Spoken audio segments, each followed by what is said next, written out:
各位事务所的同学晚安，我是朱学恒。那今天是2026年7月2号，这里是万志东事务所。那我们要跟各位聊的呢，其实是一件很简单的事情。那台湾在川普的眼中，在美国的眼中，到底算是什么？那我们会讨论的是，美国要的是晶片呢，其实不是台湾啦。那但是台湾的人却对外放话说，我们想要跟你鱼死网破，你如果不保护我们，你们走的桥。我们会讨论到美国战争部部长 Hexes 的那篇投书，会讨论到这一本新出的《纽约时报》描述川普的背后实际状况那本书，还有那根汤匙，还有马斯克的 TerraFab，还有连贤明的不到15%。而且我要特别讲嘛，今天林嘉欣又喝挂了，所以为什么我把我本来珍而重之要做的接近2小时的直播，特别搬出来到今天，就是因为他又临时放鸟，他喝太多了，所以根本在家里喝挂到下午，所以我们今天呢要谢谢林嘉欣的牺牲，所以导致他必须要让位，所以我把珍藏的超重量级马斯克跟川普特辑做到这边来。今天是很认真做的内容，请各位要好好珍惜。细岛孤悬810里，华府算盘响叮当，时间清波山河小，帐上重天刀剑霜。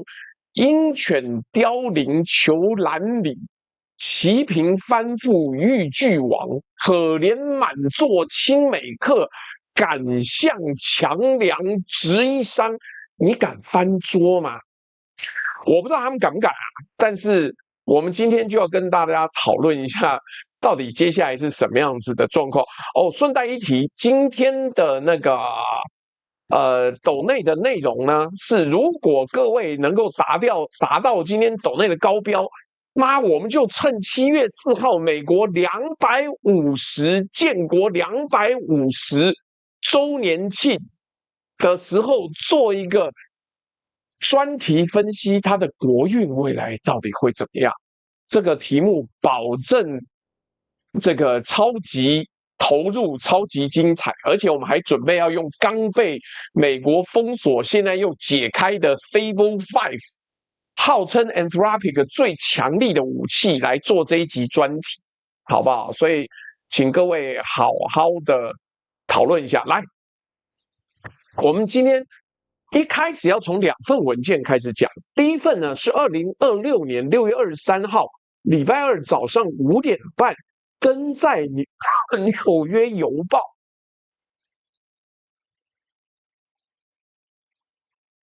登在纽约邮报上的一篇投书啊，作者是美国的战争部长，没听错，现在叫战争部哦，不叫国防部哦。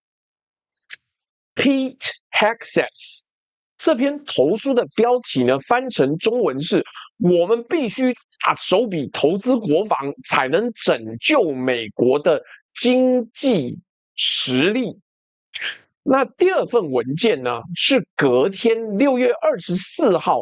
白宫正式送到国会的一张账单，金额是什么？金额是876亿美金，用途是什么？用途是伊朗战争的补充预算。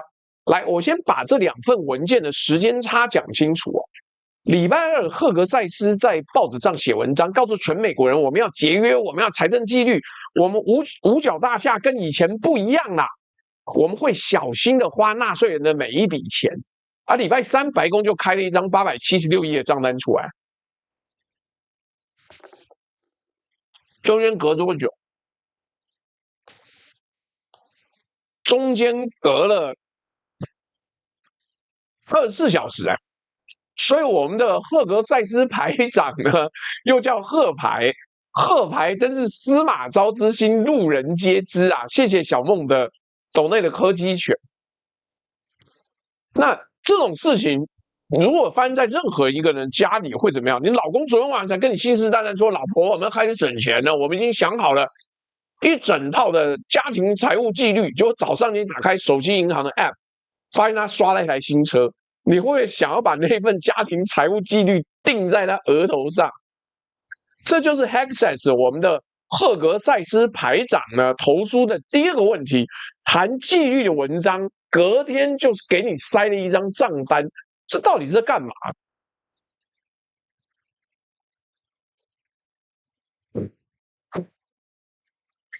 更有意思的呢是这边投书的内容，我们姑且不论哦。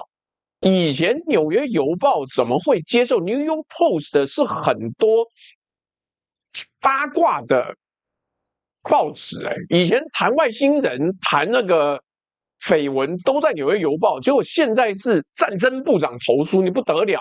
赫格塞斯在里面写了一篇非常漂亮的排比，他说稳定美元的不只是财政部，还有我们美国空军呐。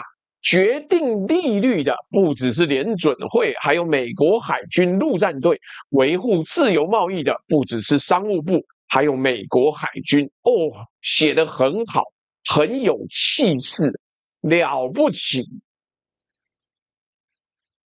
这叫什么？这叫以实力求繁荣 ，prosperity through strength。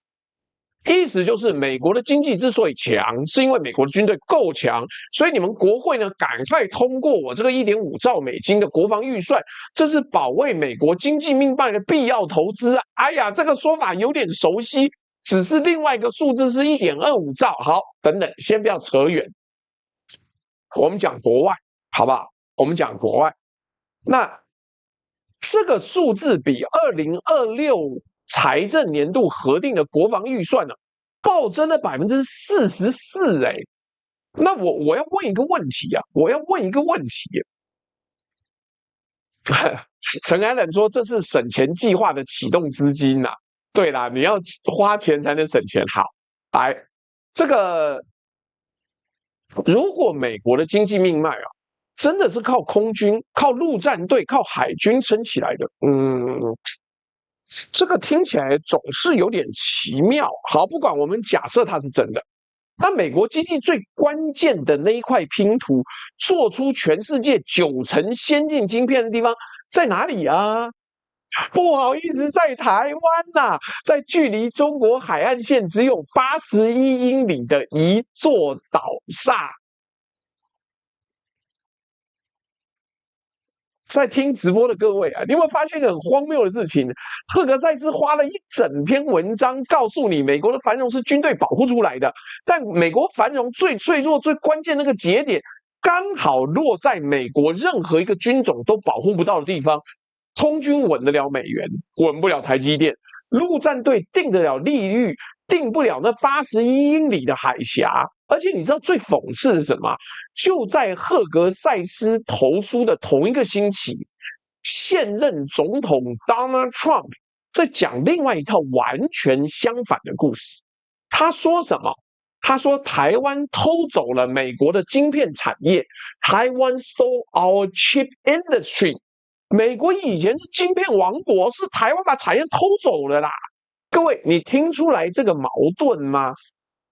一个政府里面啊，战争部长说我们的军队在保护经济，总统说我们的经济命脉被那个岛偷走了。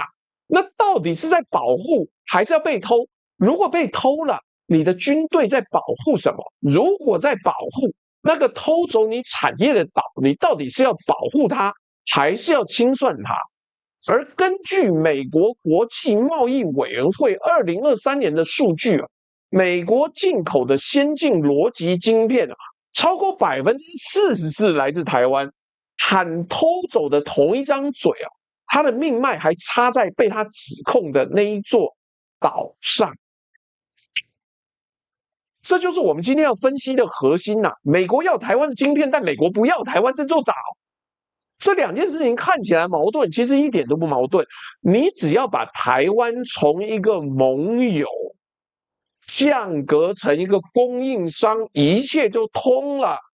你要我花兵力保护这个供应商，那不如请这个供应商把他的厂移到我家来。今天这一集啊，我们会一层一层解析。第一层是 Hexas 的账单，第二层呢，我们可不是没有讲，Elon Musk 对台湾这个状况很焦虑。第三层哦，川普用汤匙来描述台湾。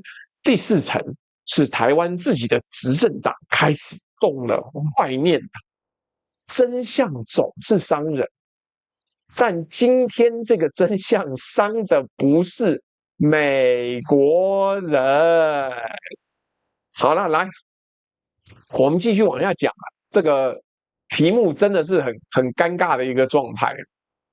来 ，Hexas 的投书哦是什么意思呢？来 ，Hexas 的那段排比，我个人觉得不是他写的。赫格塞斯排长这排显然不是以文采著称嘛。这牌不是以文采著称，实在写得太漂亮。我们把它一句一句来分析。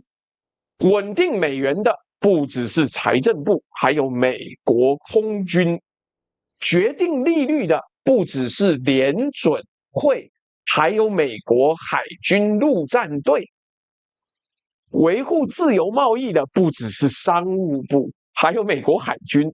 靠，美国陆军不知道被丢到哪里去。好的，不管。在听直播的各位啊，这段他的修辞权技巧非常高明。他做了一件事情，他把军事投资跟经济繁荣画上等号。他让你觉得，只要军队够强，美元就稳，利率就低，贸易就自由。所以花钱养军队不是浪费，是投资，是保护你钱包的投资啊。这逻辑有没有道理？部分有道理。一个强国的军事优势确实会转化成它的货币信用、借贷成本啦、贸易话语权啦，这不是胡说。但问题在于，赫格塞斯排长啊，把这套逻辑用来替一个1.5兆的天文数字背书的时候，他跳过了一个最关键的问题：那钱从哪里来嘞？钱从哪里来？我跟你讲一件很好笑的事情啊。赫格塞斯在同一篇投书里面很骄傲的讲了一段，他说：“看，我不知道这到底在骄傲什么？贺牌是不是对这件事有什么误解？贺牌的误解是在于嘞，他说：‘我们好骄傲，五角大厦是美国唯一一个从来没有通过完整财务审计的主要联邦机构。’但是别担心，别担心，我们承诺在2028年通过审计。哎呦，这到底是要怎样啊？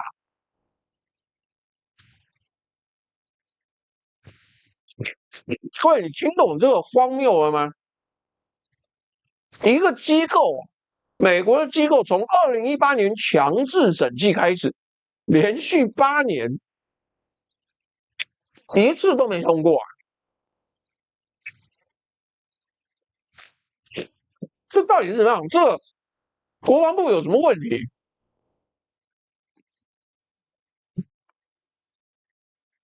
谢谢木木送了一个布丁啊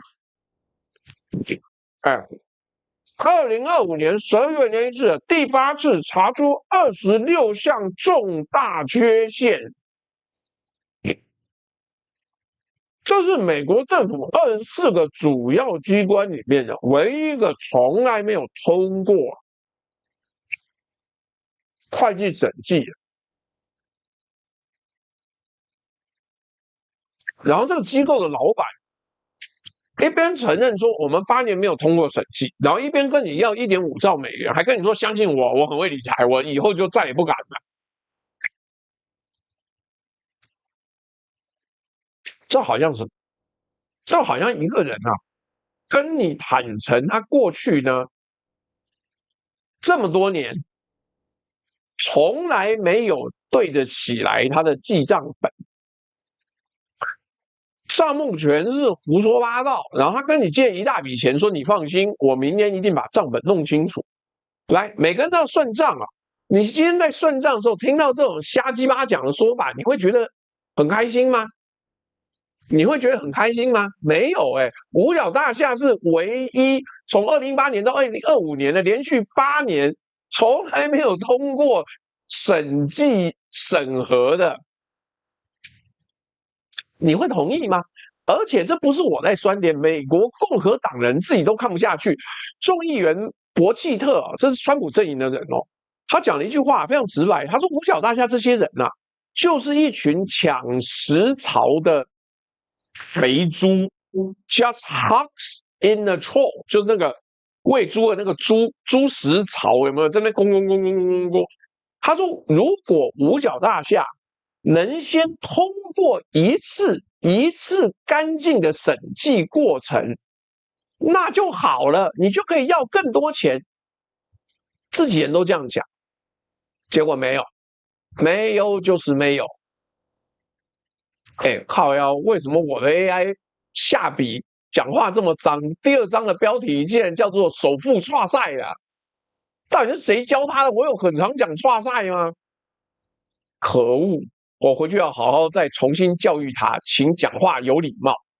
所以，来，你把这几件事摆在一起看第一个，赫格塞斯说军队撑起经济；第二个，他要1.5兆；第三，他8年没有通过审计；第四，他隔天就开了876亿的伊朗战争补充账单；第五，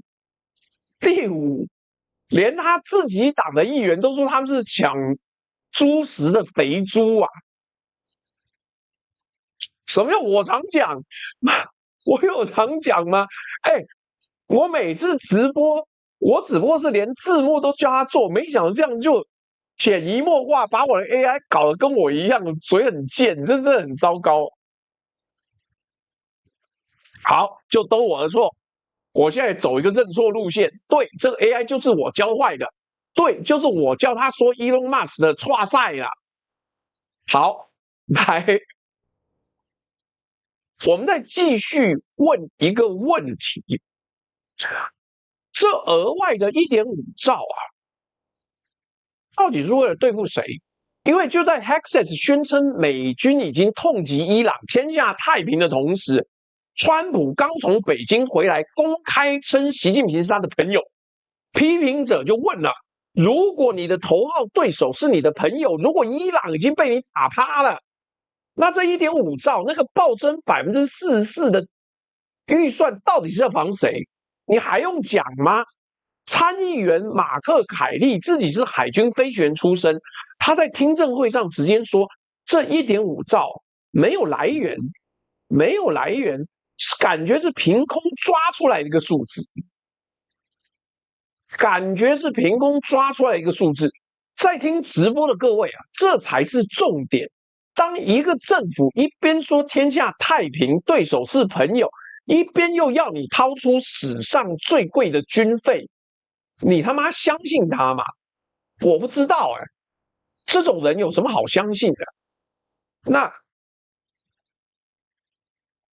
如果是这样，那中间一定有一件事情是他没有明说的，而他没有明说的，我觉得就是台湾晶片，因为军队保护得了的东西，赫格塞斯都写进排比里面了。美元利率贸易，但军队保护不了的那一块，那个全世界最值钱又刚好放在中国大陆门口的矽晶片，它一个字都没提。事出异常必有妖，我们要看的就是为什么媒体为什么不提呀？科学终将胜利，这里的科学是简单的算术，你要花1.5兆保护经济，但经济最脆弱的节点你保护到，那这1.5兆到底买到什么？是给谁？你又没给台湾。好，非常羞愧的，请各位看，这就是本人 AI 做出来的很肮脏的标题，叫做“首富挫赛”啦。好，没关系，我们继续这样讲。那为什么要叫首富挫赛呢？因为 TikTok 每次都说我怎么有重置，什么感觉我不能做封面就对了。好啦，那首富在挫什么赛呢？干整集都在讲那个。来，赫格塞斯的账单是表面上的美国，嘴上说要保卫台湾周边的一切，实际上连自己的账都算不清哦，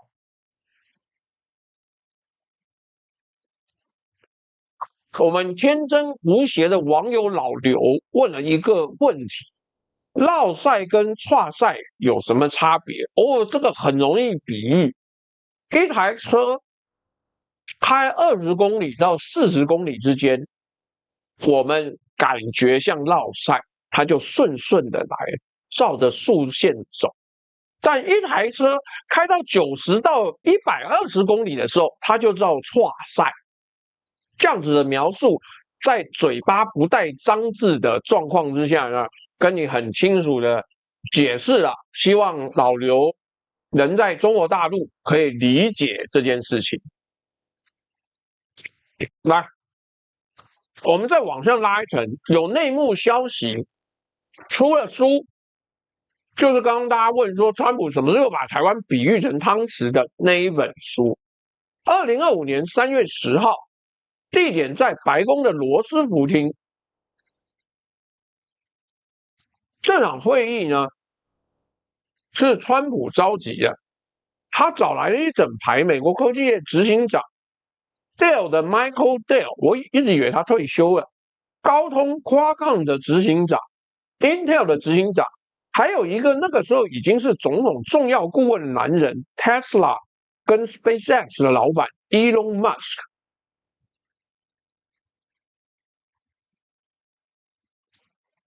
好，林嘉欣上来辩解了，他说我没有喝挂，是昨天喝挂了，结果忘了今天有这件事。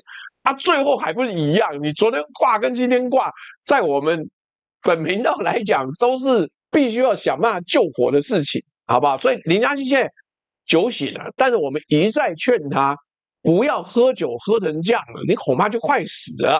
到现在还硬喝，喝到挂，真是的。林嘉欣说他忘了带女儿跑到南部去，好，不追究，不追究，你爱怎么玩就怎么玩。那我们讲这个会议哦，这个会议的内容呢，写在《纽约时报》2位资深记者，这个 Maggie Haberman 跟 Jonathan Swan 的新书《Regime Change》政权交替这本书里面，这本书呢都是很近。我跟你讲，今天我用的资料都是在1周之内的内容。这本书6月23号出版，副标题叫做《川普帝王式总统的任期内幕》。书里面记载，在那一场会议里面，Elon Musk 非常激动，他用了一个很粗但很传神的英文说法，说自己对美国在中国面前的脆弱，我们讲财经专用的名词就叫曝险。所以 Elon Musk 说 scared shitless， 我们把它翻译中文比较传神，就是吓到剉赛啦。各位，你知道 Elon Musk 是全世界最有钱的之一，最有钱的人之一，是那种火箭炸了还笑得出来，股价腰斩还在推特发迷因的人。这种人在白宫的会议室里面，对着一整排 CEO 说自己惊到剉赛，吓到剉赛，那一定不是随便讲一讲，一定不是。他在怕什么？他在怕什么？哎，顺带一提哦，我们有网友上来留言，他说我做完光刻胶那一集呢，中国的晶片股它跌。我想说，哇靠妈，你这个也要怪我？那你以后真的对岸的网友来听我的直播，不是因为内容准，是因为我只要讲了什么东西，第二天那个股市就会反应大跌。那为什么跌？是因为我讲光刻胶还要一段时间，所以晶片股短时间营造出来的气魄是虚假的，是有人要到货。不，我跟你讲，不是我预言，是我觉得。我跟你讲，到现在我还看到有人在网络上写说什么同一天啊，日本有4家公司一起宣布要这个停供光刻胶，妈屁嘞！这些人就是乱传，帮主力到货的人，根本我之前已经查过，根本没有什么4大主力联合停供，他没有公开，没有宣布。重讯也没发啊，你帮忙盗这个东西，就是为了要炒高散户对于晶片股、光刻胶股的期待，好不好？所以，今天应该没有什么东西 A 股可以拿来炒作吧？没有哦。但你听完今天内容，我个人觉得不错，蛮有趣的。但它跟晶片股可能有点关系。来，Elon Musk 在这个会议里面讲什么？怕什么？他说啊，台湾这座岛就是我们做的那张图，有没有看到？他说，台湾这座岛面积跟美国马里兰州差不多大，距离中国大陆只有81英里，却生产了全球大约70%的半导体，已经90%的最先进晶片。他警告在场的每一个 CEO，他说：“如果我们不开始在冲突区以外的地方生产晶片，我们就会走向灾难。”你看他讲多明，台湾对这个东西哦，妈随随便便就混过去，随随便便就混过去。可是这话很严重，然后他又补了一句：“总得有人在 War Zone 战区之外盖这些该死的晶圆厂。”81英里啊，各位有没有网友听说过一句话，就台湾离中国太近，离美国太远？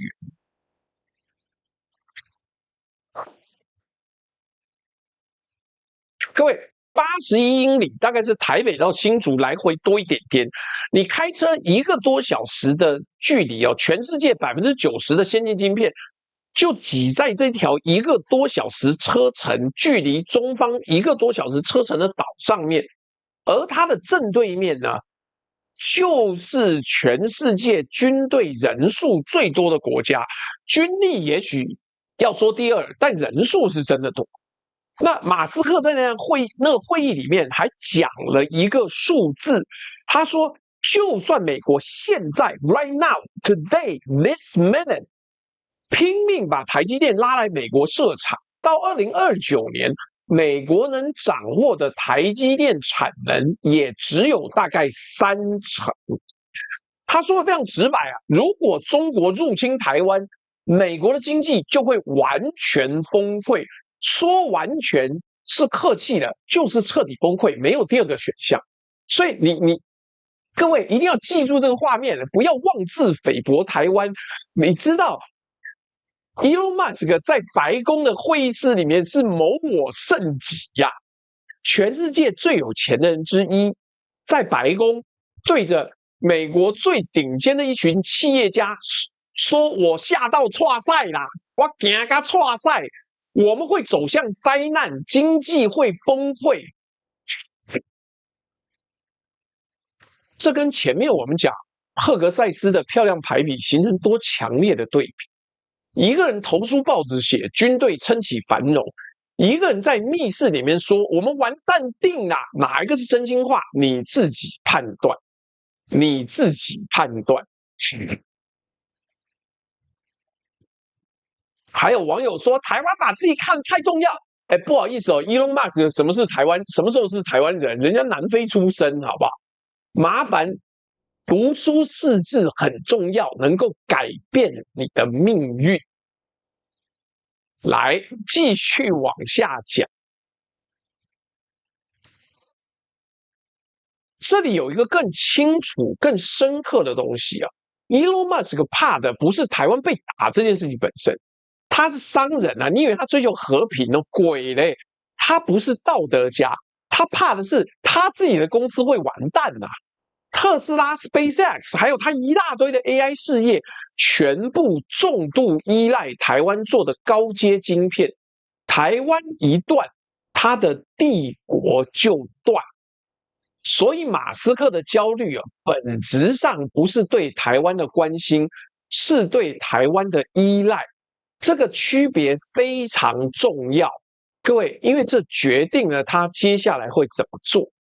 一个关心你的人会保护你，一个依赖你又怕你出事的人会做什么？他不是爱你哦，他会想办法让自己不再依赖。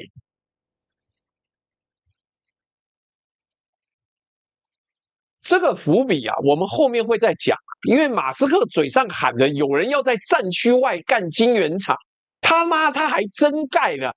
今天最新的消息是，他还挖了 Intel 的前总裁吧，还是前科技长，挖过来，他把它盖在德州 ，TerraFab 盖在德州，他一边警告世界台湾很危险，很危险哦。一边用行动告诉全世界，我正在把鸡蛋分到台湾这个篮子以外。只要当一个首富公开说某些地方太危险，你就要注意了。他嘴上说的是担心，手上做的是撤退呀，撤退，撤退。你看这一张图有没有很清楚讲？就是 81 miles。美国最需要的东西，距离它最大的竞争对手只有81英里。你说难怪伊隆马斯克很害怕呀，Elon Musk 很害怕，所以呀，嘴上说担心，但手上做的是什么？撤退呀，Only 81 miles away from China。但台湾现在还在担心各种各样的小事情，好不好？这个我也没话讲了，你各位开心就好，好吗？开心开心，开心开心，嘿嘿嘿嘿，哎，那所以呀，你看这个数据很明显嘛，你直接看呐，我们距离中国海岸线只有81英里，全球半导体代工占70%，最先进晶片占90%嘞。那你觉得美国是怎么样？他会爱你，还是想办法让你不要再来纠缠他？好好的想一想哦。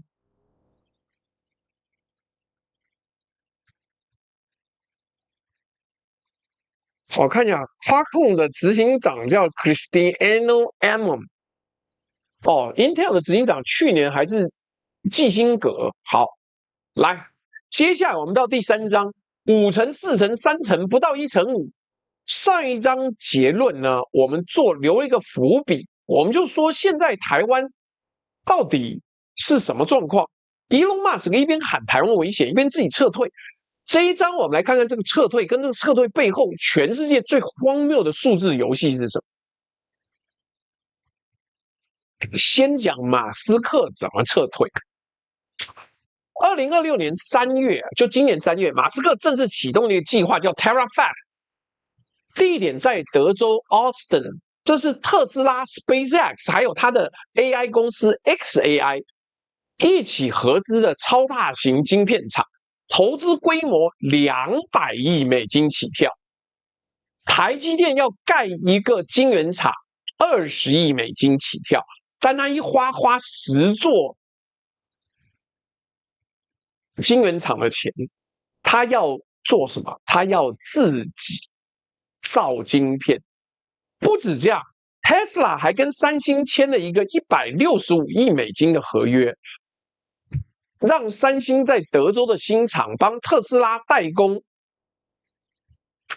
下一代的 A15、A16 晶片呢，目标是2027年下半年量产。在听直播的各位，你看懂马斯克在干嘛了吗？他2025年3月在白宫说，台湾太危险，总得有人在战区外盖厂，然后1年之内，他自己就在德州盖了。他不是在呼吁别人，他是给自己买保险。我说了，我先讲了，我告诉你了，他用行动告诉全世界，我不赌台湾了。看这个状况守不住，我不赌台湾了。美国政府呢？美国政府怎么样？美国政府也开始用行动告诉各位，这个事情不太妙。那是什么状况呢？各位背后的动画是在显示现在的状况，给各位看一下。来，美国政府也想把台积电搬回来，于是出现了一场非常精彩的数字喊价。我帮各位把这个喊价从最高喊到最低排一次给你看。最高的是现任总统本人 Donald Trump。就在昨天7月1号，他在安德鲁空军基地要登机之前，跟记者讲了一段话。他说：“台积电啊，那个世界最大的公司晶片厂正在把亚利桑那的厂加倍扩大，加倍哦。”然后他说了一句话，我原文念给你听：等我卸任的时候，我们可能会拿下全球50%的晶片市场。你知道现在我们有什么吗？我们什么都没有。难怪吗？今天台积电一开盘就跌，来50%嘞！川普喊的是，在他卸任之前，美国要在高阶晶片掌握50%嘞。再下一层，美国商务部部长卢特尼克，他怎么说？2025年9月，他在 CNBC 上面说，目标是在川普任内把台湾40%的半导体供应链搬到美国。再往下一阶呢，是台积电官方自己讲的。台积电董事长魏哲嘉在2025年4月在法说会上讲，等亚利桑那6座厂全部盖完、全部投产之后，那个园区大概会占台积电先进制程产能的30%。注意哦，这个是全部盖完的愿景值。杨先问说：“朱大，你存够了钱，要移民了吗？”干，我连机票钱都不够，妈移民个屁呀！来，但同样的，在这中间的每一个过程当中，每一次川普讲话 ，Luknik 讲话，媒体就会跑去问台积电，台积电 always decline to answer， 拒绝回应，拒绝回答。好啦，最低的是什么比例？台湾中华经济研究院的院长连贤明，他今年1月估计，2026年1月估计到2029年底，台积电移到美国的先进制程不到15%，不到15%。哦，有网友说把台湾房子卖了，来大陆可以买个大房子，这就是不懂了。这位同学，是你不懂，我到现在没有买房子，我都在租房，帅了吧？常常被人家骂，但是算没关系。所以各位，你把这个数字排在一起看，我后面的动画你就知道，总统喊5成，商务部长喊4成，台积电自己讲3成，台湾的学者实际估计不到1.5%啊。那这个到底哪一个数字是真的？还有各位，你如果要炒股的话，你到底要怎么样呢？我们先等等，我们先等等。来，显然你要再好好的想一想。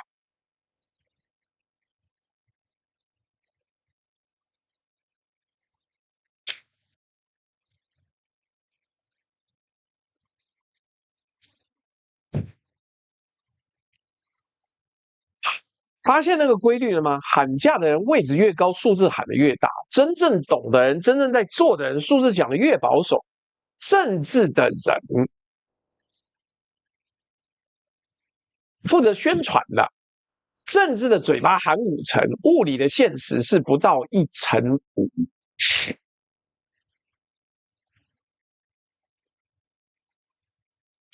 而且我要帮各位戳破一个陷阱，这4个数字其实不能直接比，因为他们讲的是不同的东西。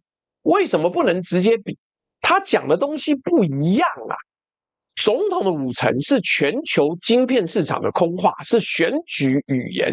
卢特尼克的4成讲的是整个供应链，包括了成熟制程、封装测试那些技术含量比较低的地方。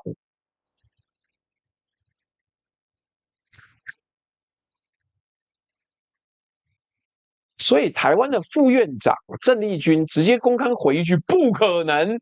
你有种就去跟川普讲，你在国内回什么？不可能。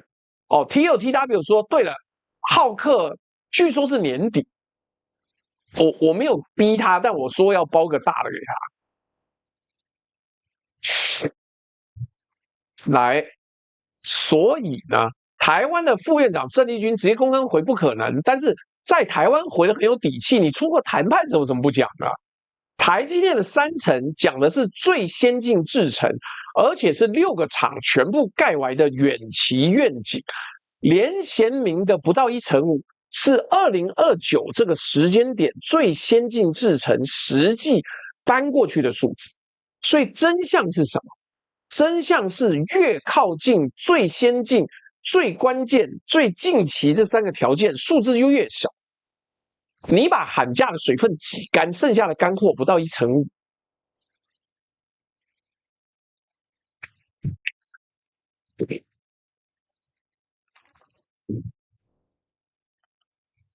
这就是为什么 Elon Musk 要自己去德州盖 TerraFab， 因为连马斯克都算出来啊，靠台积电搬厂这条路，2029年根本救不了美国啊！政府喊的5成是喊给选民听的，Elon Musk 自己早就知道，马斯克心里的数字跟连贤明是一样的啊。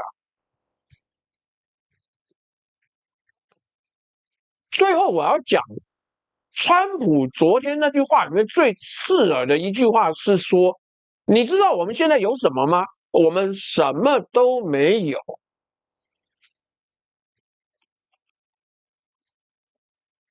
我们什么都没有。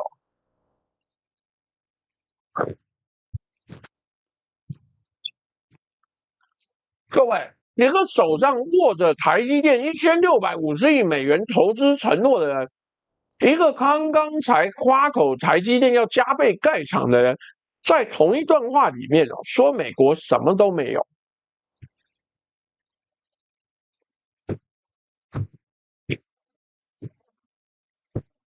这就是等价交换最赤裸的画面。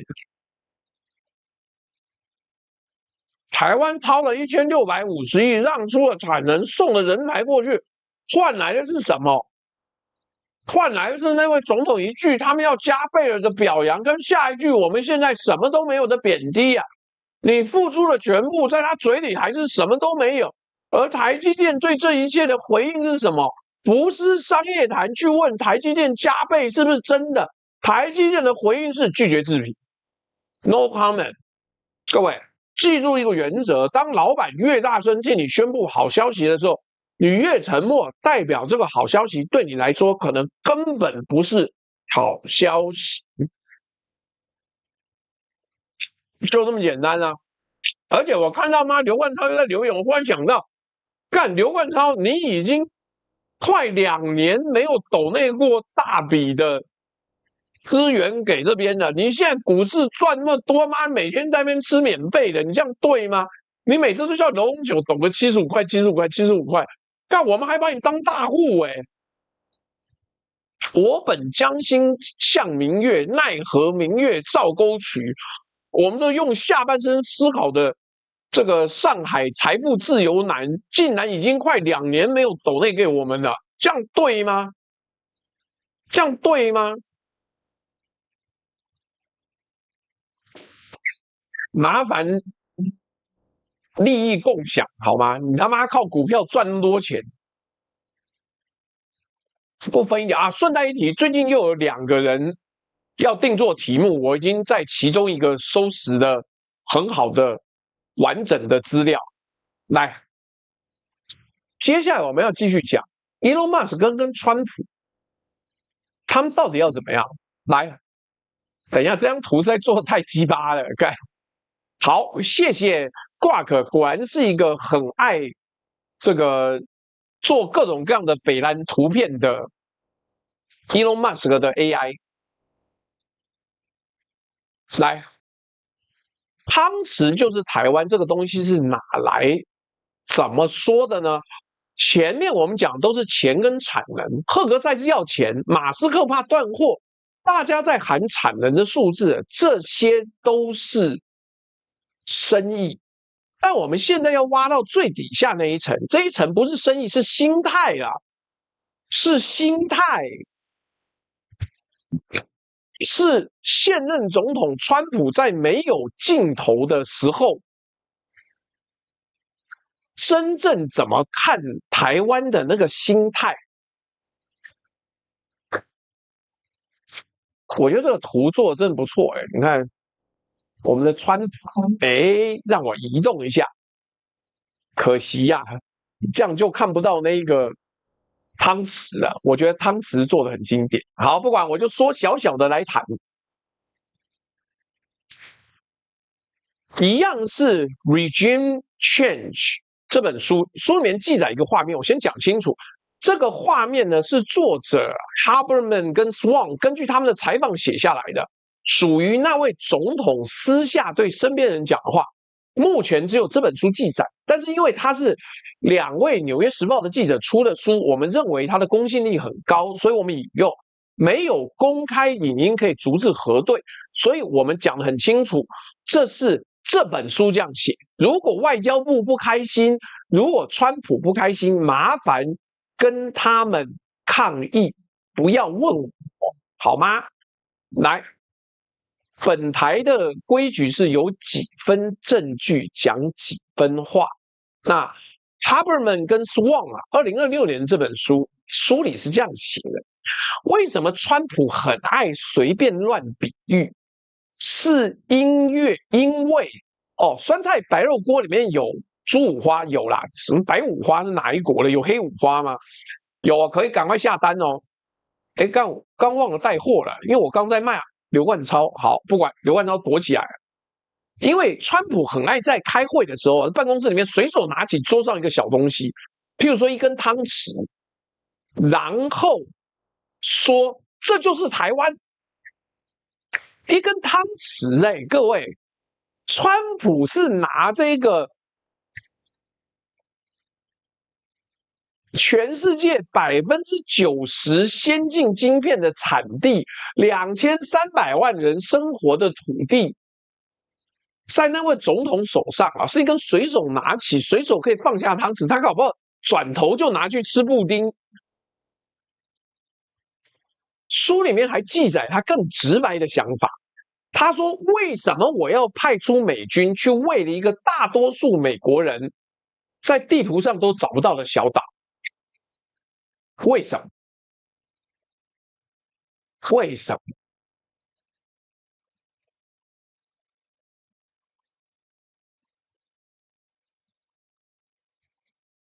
在听直播的各位，这句话有没有觉得很熟悉？因为他对乌克兰讲过几乎一模一样的话。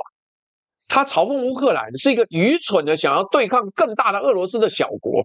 当时全台湾人看了都倒抽一口气，因为那个很有可能就是我们啊，我们就是这样子的国家呀。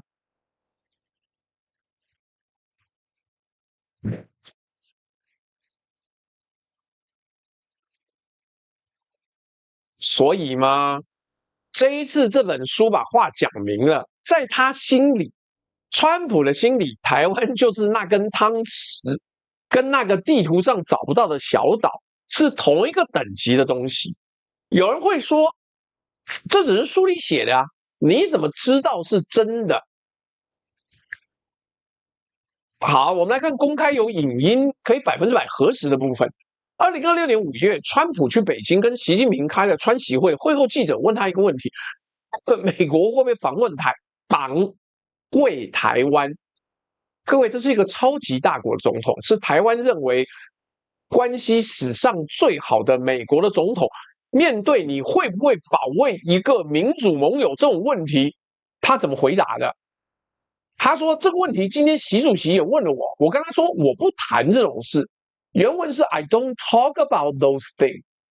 在听直播的各位，这句话的资讯量非常大。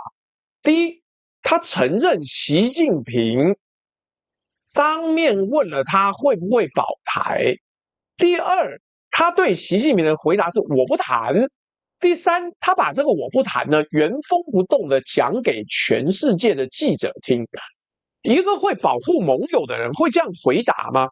如果你真的打算保护一个人，当有人问你，你会不会保护他？你会说我不谈这种事吗？不会，你会说当然会，我不谈。翻成白话什么意思？我保留这张牌看价钱，看价钱啊，各位，看价钱，价钱好不好，当然是你决定啊。I don't talk about those things。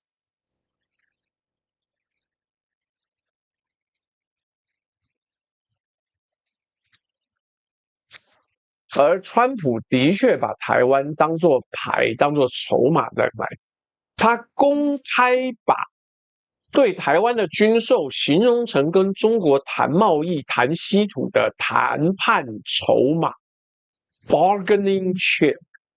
他还抱怨啊，台湾要美国飞9500英里去打一场仗，他说我可不想，我可不想。是，各位，我把这几句话串起来给你听。私底下，他说台湾是汤匙，是地图上找不到的小岛。公开的时候怎么讲呢？公开说我不谈会不会保台啊？说军售是筹码，说我不想要飞9500英里打仗。私下跟公开，川普可是一个真小人呐、啊。私下跟公开，川普的立场100%一致，这不是私言，这是一个完整的前后。卖火柴的不卖女孩的火柴说：“朱大，你有这2个人高吗？”应该有，跟他们差不多高，但是我没有那个 Barron 高哦。川普的那个小儿子我没有他高，那小儿子190几公分。来，所以川普的态度是一致的，台湾是一个有用的供应商，不是一个值得流血的盟友。真相总是伤人，这个真相是在川普的餐桌上面，台湾是一根汤匙。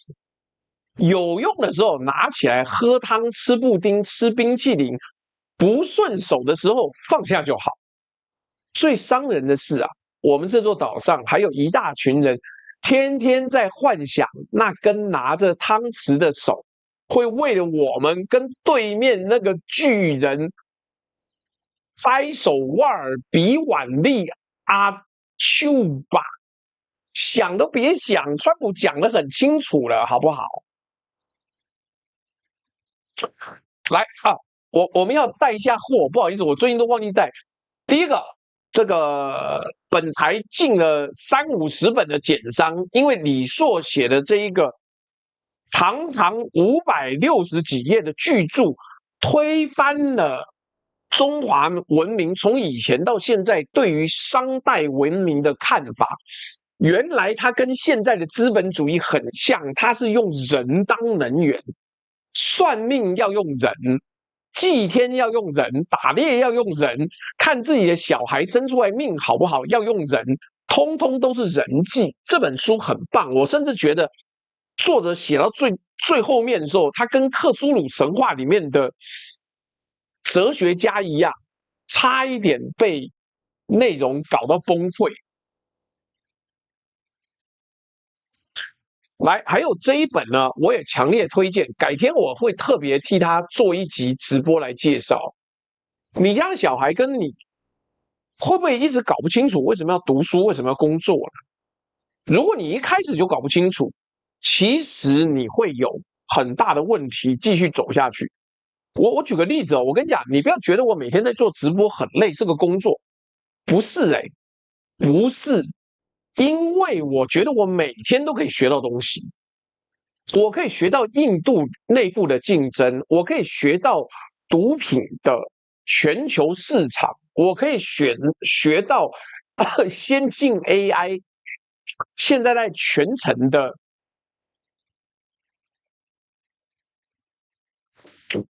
这个全世界的 AI 对抗是什么？我觉得这个很棒，我自己觉得很开心，所以这个书要买。然后同样的，我们那个零食呢，基本上就要卖完了，烤玉米要卖完了，然后我们的那个芒果也要卖完了，请各位赶快下单，就剩最后几天了，因为季节到了，季节到了。那还有其他，但是我们的猪肉也不错啊，那个，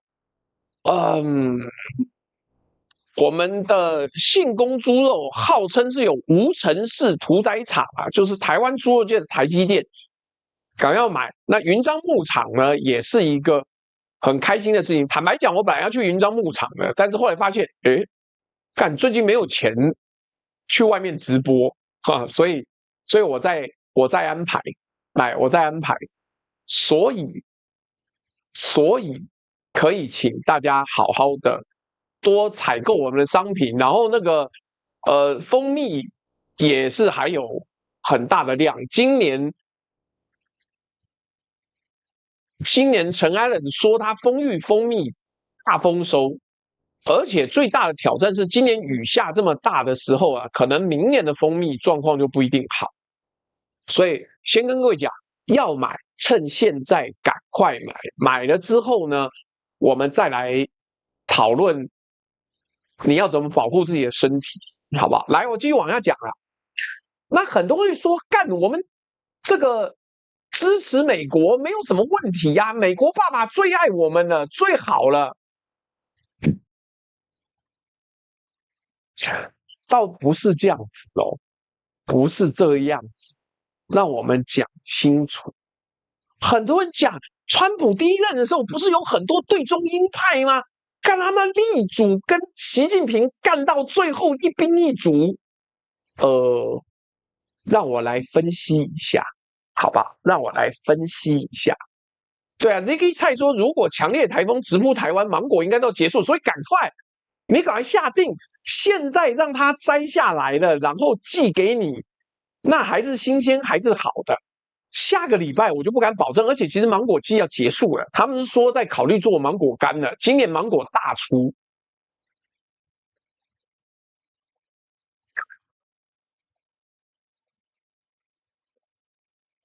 等等，我应该要念一下抖内啊。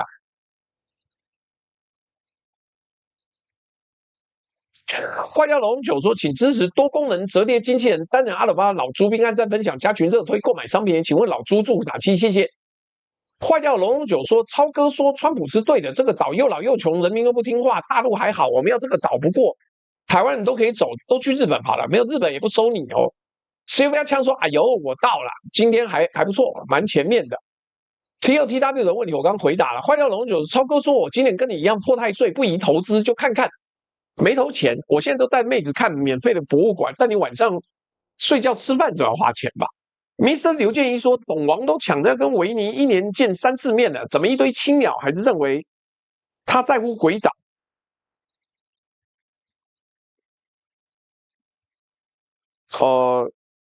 他没有不在乎鬼岛，但是他没有那么在乎鬼岛，这倒是真的。而且接下来9月会再见面，10月还是11月会再见面，然后年底的 G20 还会再见面。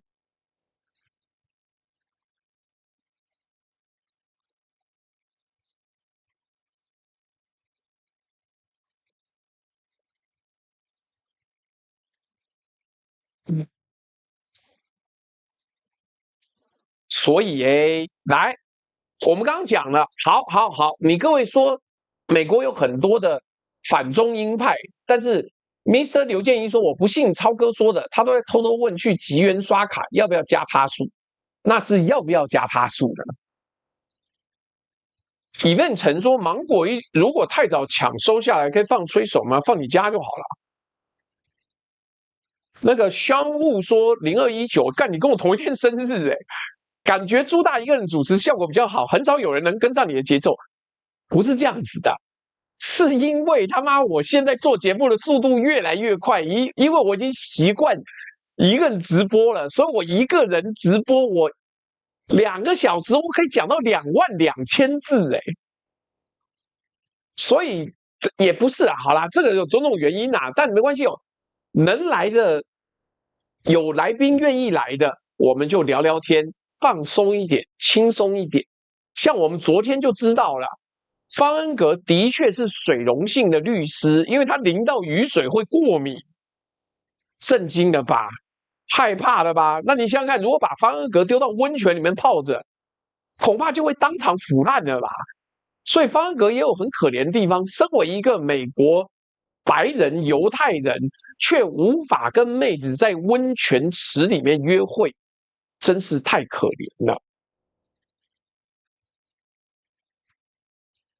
快到龙龙九说，超哥说不对啊，方恩格第一次来是我补，好不好？老朱你个失智，是吗？不记得了，但是反正没有常常抖就忘记。他洗澡啦，但是他不能够，他连氯太多，譬如说游泳池的那个水加了很多氯，对不对？他都过敏。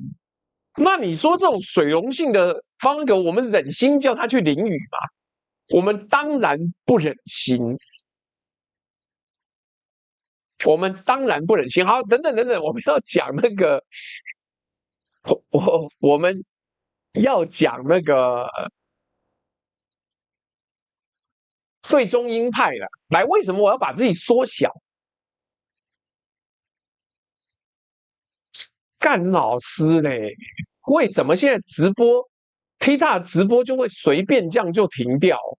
妈不能通知一下是不是？谢谢乱世魔羊，干我又被停权了，谢谢大家，TikTok 又停我权啊，各位，到底是怎么样？不能够质疑美国吗？为什么质疑美国我就被停权？好，算了，随便，就这样子啦。来，我们要好好的让对中鹰派现在下场的人跟各位解释一下。那你会想，好，川普是这样，可是美国政府那么大，他有那么大智库，总有一些对中强硬的鹰派吧，总有一些真心挺台湾的人会拉住他吧。不好意思，这一章我们要把这一些希望呢，也一并解决掉。因为美国那些对中国最强硬的鹰派，现在的下场，我一个一个讲给你听。你会发现，不是他们拉得住川普，是川普已经把他们一个一个清理掉了。我们先来看川普第一任的那批鹰派，国务卿 Pompeo、贸易顾问 Navarro、国安顾问 John Bolton、白宫首席策士 Bannon 4个人呢，2021年还被中国列入制裁名单。可见他们当年对中国有多强硬。那他们现在在哪 ？Pompeo 已经离开政府了。川普第二任一上来，2025年1月还把 Pompeo 跟 Bolton 的特勤保护取消了。Bannon 呢不在白宫体系里，是个外围的盟友。Navarro 这个要讲清楚 ，Navarro 还在，Navarro 还在，是贸易顾问。所以我不能说鹰派全部走光，这样讲不精确。但整体来说呢，第一任那批最强硬的对中鹰派啊，基本上要么离开，要么被边缘化。Politico 有一篇报道，标题叫做“川普消失的对中鹰派”，外交政策 （Foreign Policy） 的标题更直接。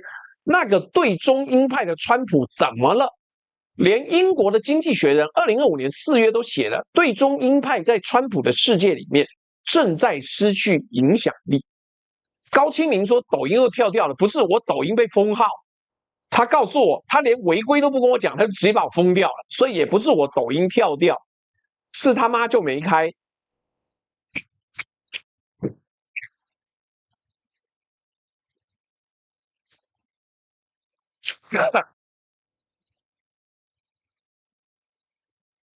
妙了吧？我也觉得很妙，而且不只是人被边缘化，政策也整个反过来了。过去这一年呢，川普政府放行了辉达的先进晶片卖给中国，裁掉了国务院专门研究中国的人力，解散了南海安全团队，开除了10几个中国通，同时，川普嘴上不断称赞习近平，说他了不起。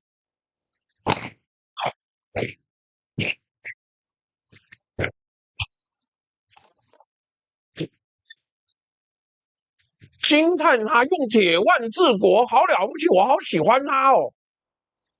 在听直播的各位，你看清楚这个方向了吗？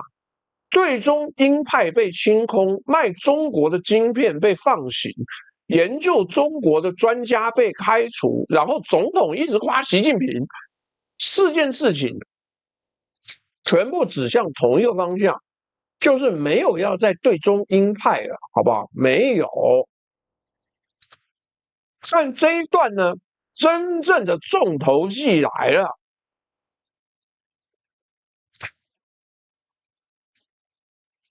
真正的重头戏来了 ，John Bolton， 川普第一任的国安顾问，后来变成他最凶的批评者。你知道 Bolton 现在的处境吗？上个礼拜这个消息新到不能再新。2026年6月26日，6天前 ，John Bolton 认罪。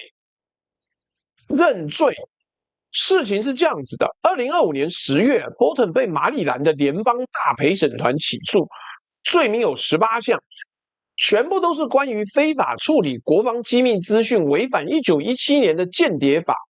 6月26日，Bolton 认了其中一样罪，可能面临最高5年徒刑、225万美金的罚款。还要丧失他所有的政府退休金。而定罪那天晚上呢，川普做了什么？他在 Truth Social 上面骂 Bolton 是可怕的人、疯子，还加了一句希望他被严惩。原文是什么 ？Hopefully he will be dealt with harshly。在听直播的各位，你感受一下这个画面。一个曾经是总统国安顾问的人，因为后来批评总统，现在站在联邦法院门口自行认罪，而总统呢，在网上公开喊希望他被严惩啊。所以啊 ，Bolton 这个案子呢，我们讲究平衡，我们小心一点说，他跟川普其他报复政敌的案子不太一样。Comey 的案子、James 的案子都被法院驳回或撤销了。但 John Bolton 这个案子呢，联邦调查其实横跨了拜登跟川普2届政府，连一些平常批评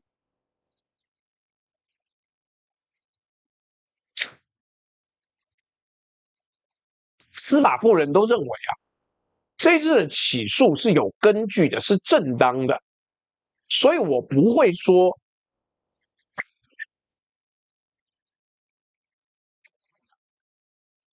我不会说 Bolton 是完全被冤枉啊，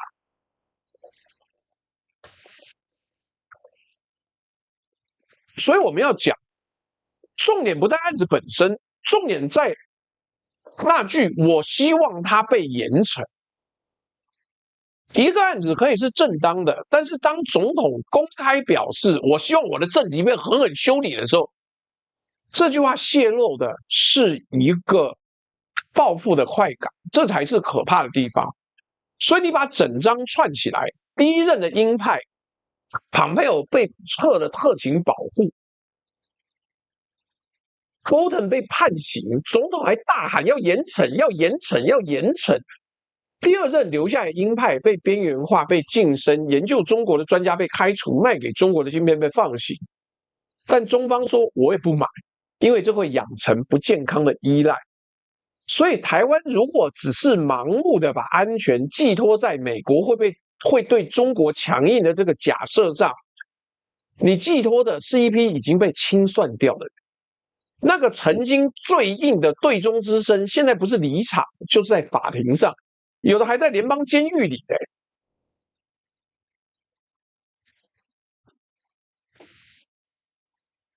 科学终将胜利，这里的科学是趋势的判读。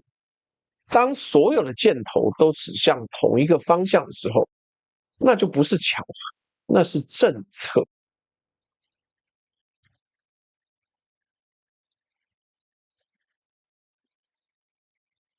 所以各位，我们前一集有做过圣婴现象啊。对岸的网友说今年特别凉快，你要小心哦。长三角现在不热，很有可能跟 El Niño 就是圣婴现象有关。你们对岸翻作厄尔尼诺，但是 El Niño 其实是那个西班牙文的 the baby 的意思，所以叫圣婴年。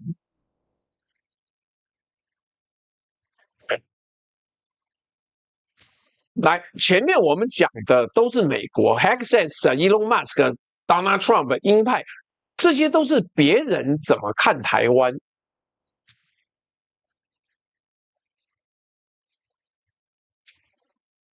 现在镜头要转回来，要面对我们自己啊！为什么要面对自己？因为嘛，有人开始动坏念头了啦。台湾我看过，大概就2、3个媒体有报道，因为这是经济学人，我每周都看，但是最近太忙，我可能没有办法每一篇都看。经济学人有一个专栏叫 Telegram 里面写的，台湾自己到底对于川普这个样子是什么反应？我跟你讲，这个事情很妙了。这个事情很妙是在什么地方？我们过去在节目里面讲过很多次，台湾在美中之间哦，不是棋手，是棋盘，不是棋子，也不是筹码，因为棋手是美国跟中国，他们在台湾这个棋盘上落子算计对弈，台湾自己呢没有下棋的资格，只能被人家下在身上，这是一个很悲哀的处境，但这是现实。但是《经济学人》6月30号出了一篇专栏，揭穿了一个新的东西呀、这个棋盘，也就是台湾的执政党开始在想坏念头了啊！好勇哦！来，这个报道的标题很有意思，他一开始不是直接切台湾，他是切说盟友们学会了怎么bully美国。这里其实不能完全翻作霸凌，这个意思就是强迫美国做他不愿意做的事情。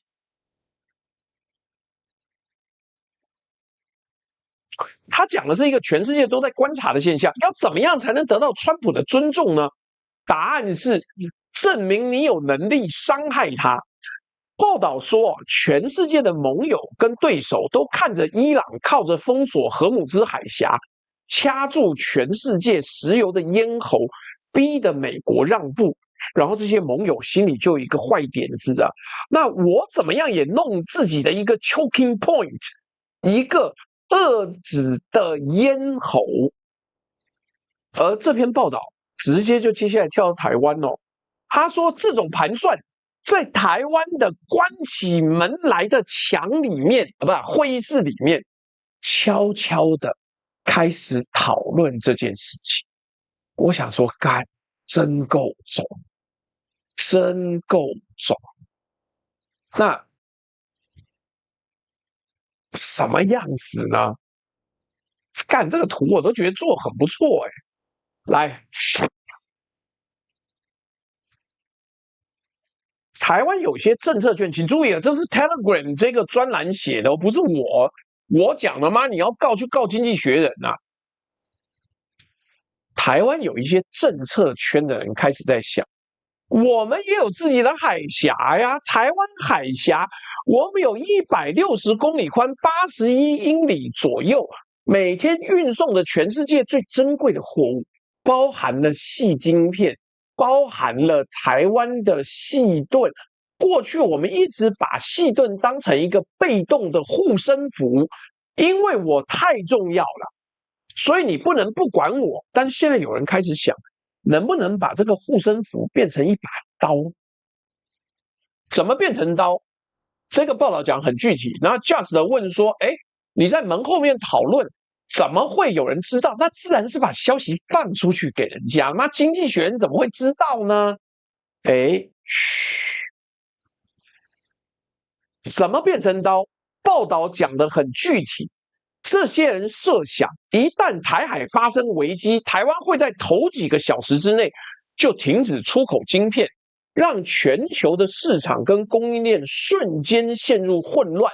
触发的理由呢是能源，因为中国一封锁，台湾的煤、天然气、石油进口就会中断，很快就会缺电，晶片制造超级耗电，政府一定会优先供电。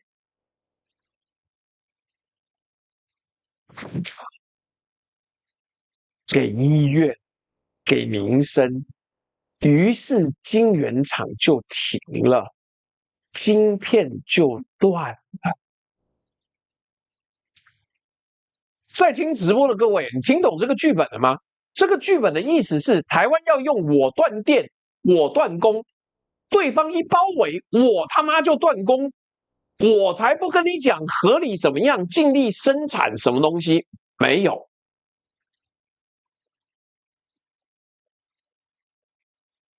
用这个来挟持全世界，你看哦，不是我故意的，是中国逼我缺电，我只好先供电给医院，晶片断了是不得已的。实际效果是什么？实际效果是全世界的经济跟台湾一起陪葬。这不是把细盾当作护身符啊，这是把细盾当成一座绑在全世界身上的炸弹呢！干，这个好有种哦！我都不知道台湾的执政党现在这么够种，就是你敢放任中方包围我，我他妈的第一小时我就把晶片切断，我就说不好意思哦，我优先供应民生，优先音乐，所以晶圆厂通通停。我把话讲白一点，他妈若云你是白痴是不是？干啊！我已经答应大家，我不要常生气。这是经济学人写的，你他妈不识字是不是？什么叫我太天真？我他妈牢都做过了，我肯定你跟我讲太天真，你他妈在那讲，哎呦这个人太天真了，没有经历过社会上的各种事情，你错了。我引述的是经济学人的说法，而经济学人说法，你以为是哪里来的？这是极机密会议耶！为什么经济学人专栏作家知道？一定是有人放话，放了话就表示你他妈不要以为我不会让你痛，我可以让你痛，是不是超勇？台湾从来没有勇到这个程度过啊！所以我说啊，这个做法就是鱼死网破。若雨说：“好好好，主播骂人是不是？哎，干的你啊，没有被骂过是不是？我他妈以前更常骂嘞，我现在只是不想要干扰大家的听直播的内容哎。你说我台湾没素质，不好意思，你蠢，我救不了你。来来来，送你86400秒，你以后也不要来了。我不缺你这种愚笨的网友，还干扰我直播。”他妈有个智障呗！来，不管我继续讲，这句话的概念就是鱼死网破。鱼死网破，既然我当不了棋手，我当不了棋子，我当不了筹码，我就把棋盘翻过来。这盘棋我赢不了，我就把整个棋盘先翻，让所有的棋子连同我自己的棋盘一起摔到地上。大家同回石器时代，在听直播的各位啊，我必须要说，这个念头有一种黑暗的诱惑力啊，它让一个弱者忽然之间觉得自己手上握着毁灭一切的力量，它让棋盘第一次觉得自己好像也能决定这盘棋的结局啊。但我要先问一个问题。就像刚这个嘛智障网友说我好天真，靠背嘞，妈的，我会有你天真吗？我大概是北台湾最冷酷无情、最理性的人了。我先埋一个问题啊，这个问题是这个掀桌的剧本是谁在想的？是谁在想？经济学人那篇报道里面讲得很清楚 ，well placed people 是关起门里来悄悄的在讲，是政策圈里面有头有脸的人在密室里面，在冷气房里面设想的这个同归于尽的剧本。那我就问了，这些敢在密室里面设想拖全世界陪葬的人，他们是谁？他们平常对美国什么态度呢？今天所有的绿媒不敢报这个新闻，因为里面指明了 well-placed people， 台湾的执政党的高层有头有脸的人士啊。你说三立、镜电视、自由时报怎么敢讲出来啊？来，我们要说这个问题的答案会让整个掀桌的壮烈剧本瞬间泄气。我们后面讲，只要有人开始跟你说大不了同归于尽，你就要先看清楚，说这句话的人平常是不是连大声说话都不敢？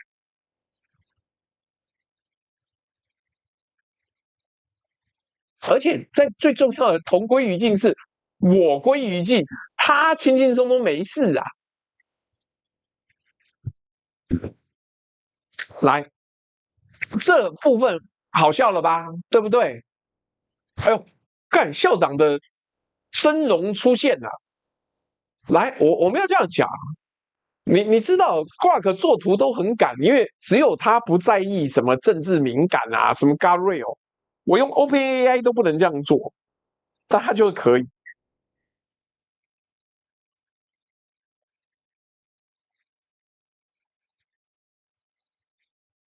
我们上一章留了一个问题啊，这个掀桌拖全世界陪葬的剧本是谁在想的？谢谢伊顿徐抖内了100颗宝石的芒果刨冰。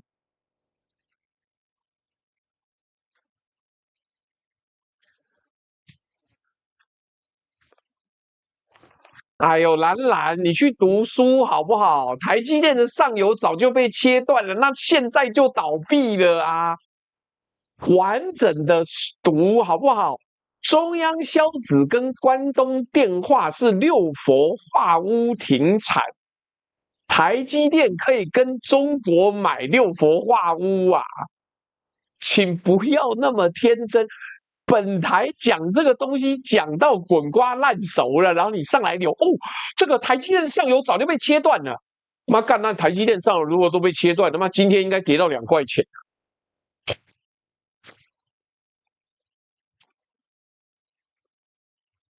所以啊，本台不是要乱骂网友，本台很讨厌那种宣传谣言，然后把我当白痴的网友。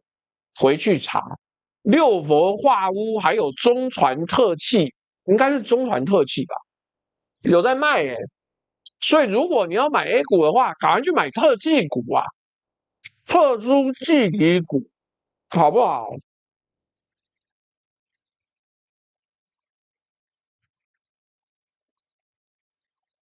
而且更重要的是，根据我的推论，敢这样子私底下呛美国的，对嘛？中传特技呀、你要认真听我的话，跟着买股票，你在 A 股就会赚。我可没有证券分析师的执照啊，台股你不要听我的。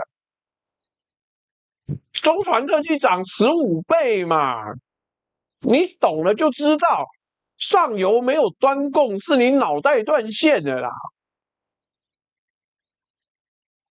来，我跟你讲，根据本人推断呢，谁敢这样呛川普，鱼死网破，对不对？结果多半就是亲美派，在台湾的特定圈子里面最亲近华府、最需要美国的人。这件事情很反讽吧？你知道为什么？因为这一群人平常自己是什么样子，《经济学人》的这一篇文章自己写了，他说台湾在川普上台之后，官员们很快就学会了一件事情，不要再谈什么共享价值、民主同盟这种话了。为什么？因为他们看到川普怎么羞辱乌克兰，吓坏了，赶快把价值这两个字收起来，改成拼命讲我对你有用，我对你好，我对你有用，我会提供资料、提供资源给你。他还写，他还写。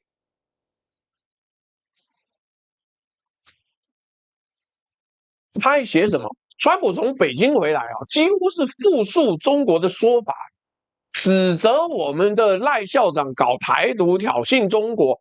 台湾这边的反应是什么？干这篇真的很敢写，但因为他根本不怕台湾，所以没有人可以把他羁押进监，好吧？来，《经济学人》这篇报道用了一个词，说校长的实际立场是 "wackly and cautious"， 翻成中文就是含含糊糊、小心翼翼。各位，你把这两个画面拼起来，就知道有多讽刺。一边呢是这一群在密室里面，哇，大杀四方，呛虾说：“我大不了断你晶片，拖全世界赔账。”悲壮剧本。另外一方面呢，这群人在川普面前呢，含含糊糊、小心翼翼，连共享价值4个字都不敢大声讲。这就是我要问的问题啊！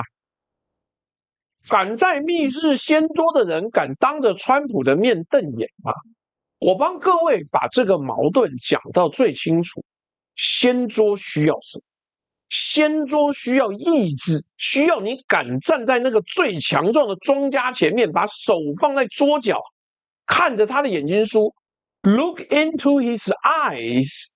你敢卖了我，我就把这张桌子连同你的筹码一起掀翻。掀桌不是一个技术动作，是一个意志的展示。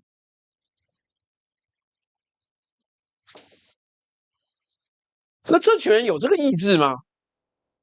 我们看事实啊，川普把对台军售公开叫做谈判筹码，当着全世界的面，把台湾的安全当成他跟中国讨价还价的筹码。亲美派的反应是什么？抗议吗？收回投资吗？拍桌吗？召见 AIT 的古立言吗？都不敢呐！古立言还在那边啪啪啪啪啪啪，我告诉你北京怎么样，啪啪啪啪啪啪，我告诉你怎么样，大家怎么样，好棒棒，要听我的，怎么样怎么样？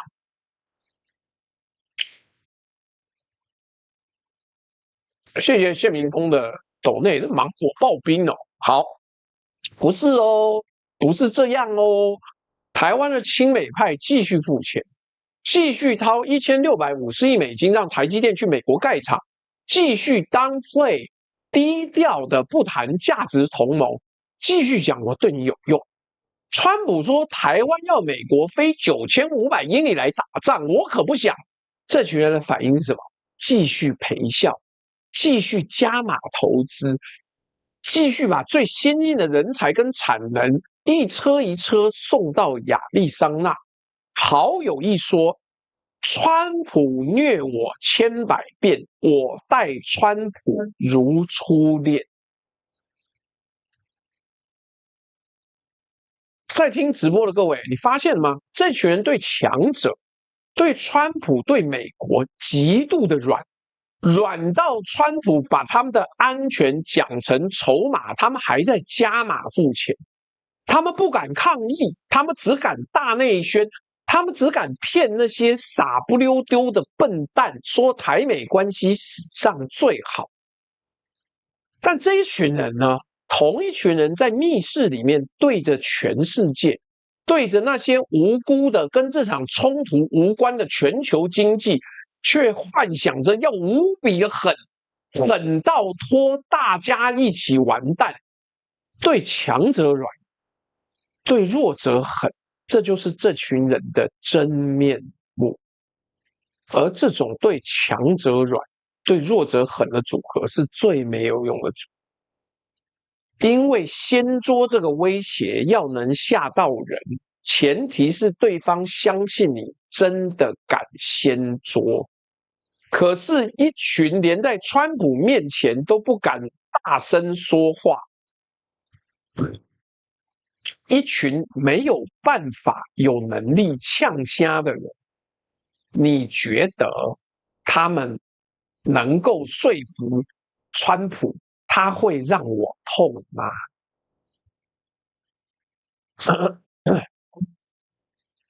你在密室里面设想的掀桌剧本，川普会信吗？中国会信吗？不会，因为连你自己都不信啊。这些人就算手上真的握着全世界90%的先进晶片，那也不是盾，那也不是剑，那是一句说给自己听的壮胆咒。我讲一个更残忍的事实啊，真正能把细盾当成武器的，前提是你要有玉石俱焚也在所不惜的决心，而且对方要相信你有这个决心。以色列有这个决心，所以他的威胁有效；北韩有这个决心，所以他的核弹有效。可是，一个对美国连一句硬话都不敢说，还在拼命加码投资示好的团队，他在密室里面的掀桌幻想不会有任何吓阻效果，因为连他们都知道自己不敢。经济学人那一篇写出来，多半是有人去放话，但是话放完之后，全世界一片冷漠，一片没有回应，因为大家都觉得你不敢做，就这么简单，好不好？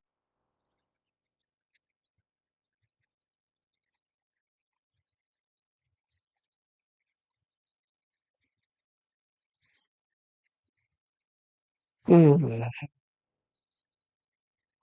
我真的觉得很无奈啊！不是我们要拆他们台啊，我们这一章的结论很冷酷啊。台湾手上或许真有一张全世界最强的牌，但一张牌的价值哦，在地缘政治上面，不在于它本身有多大，而在于握牌的那只手敢不敢把它打出去呀、你有青眼白龙，却不敢召唤，是没有用的。一个发抖的手握的同花顺，也只是在虚张声势。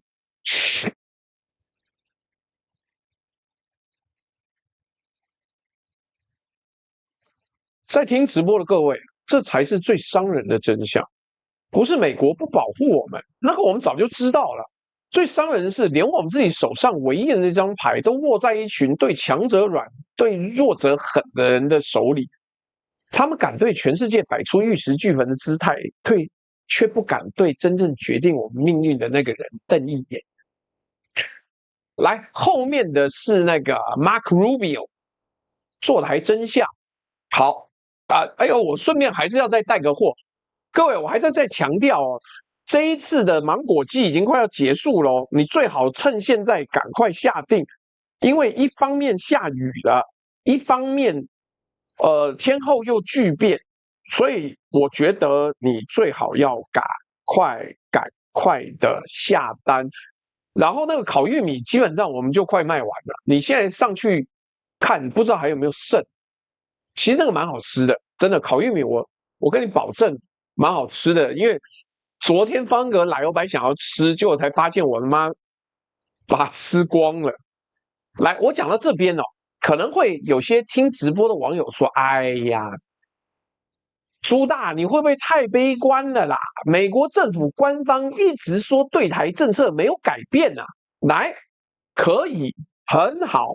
我说过这个东西，我本来应该打算在周六播，妈都他妈林嘉欣害我。来，我细细的跟你讲清楚，把美国官方的政策没变的说法好好的分析，因为本事务所的规矩是把最强的反方论点也讲清楚，让你自己判断，不是我为你一个结论。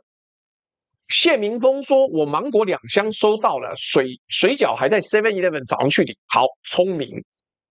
这个，我们7月要办网剧哦，可能一场在那个蜂蜜，一场可能要去那个老板娘的王酱面。我们先讲官方怎么说。2026年6月2号，美国国务卿卢比欧公开表示，美国对台湾的政策没有改变 ，No change in U.S. policy on Taiwan。这句话讲得清清楚楚，而且不只是嘴上讲，美国对台湾的军售形式上是一直在走的。台湾关系法规定的军售义务呢，法律上还在。2025年11月，美国还通报了一笔331亿美金的对台军售。台湾总统府公开感谢说，感谢美方秉持一贯承诺，依台湾关系法继续正常化对台军售。所以，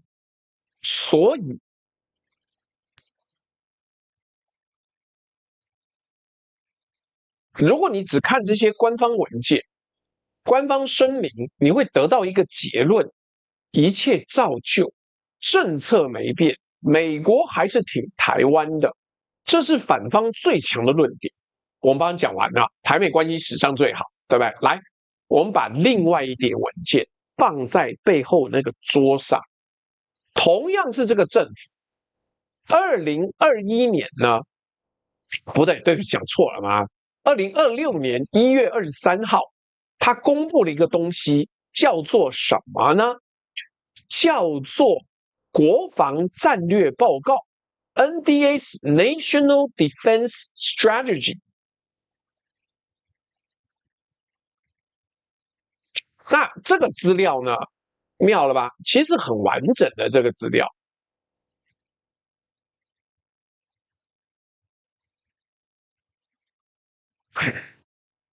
整份文件完全没有提到台湾，一个字都没有。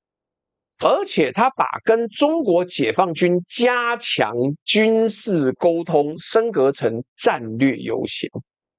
各位，你知道什么叫对照组吗？2025年的国家安全战略明文写着要强化美国跟盟友阻止任何夺取台湾企图的能力。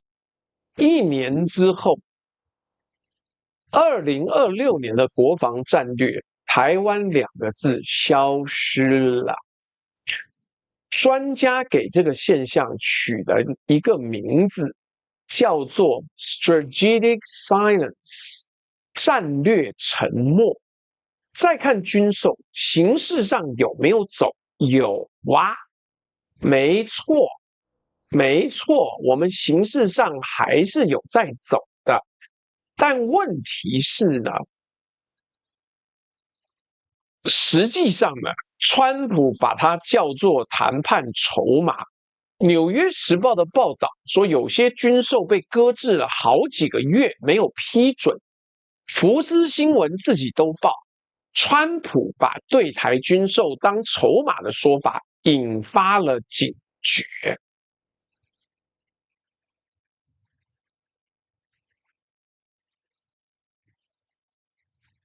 在听直播的各位，你看到这个张力了吗？